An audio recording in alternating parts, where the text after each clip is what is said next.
Welcome back.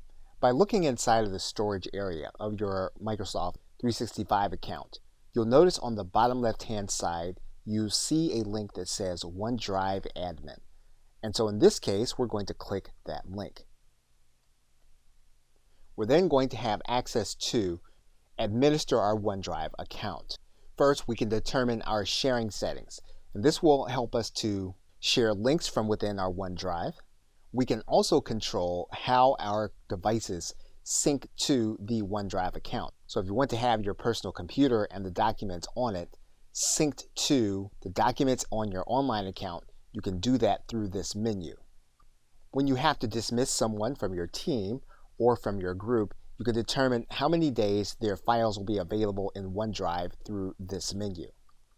You can determine device access. So for example, if you wanted to limit access to the OneDrive account to specific IP addresses, you can do that.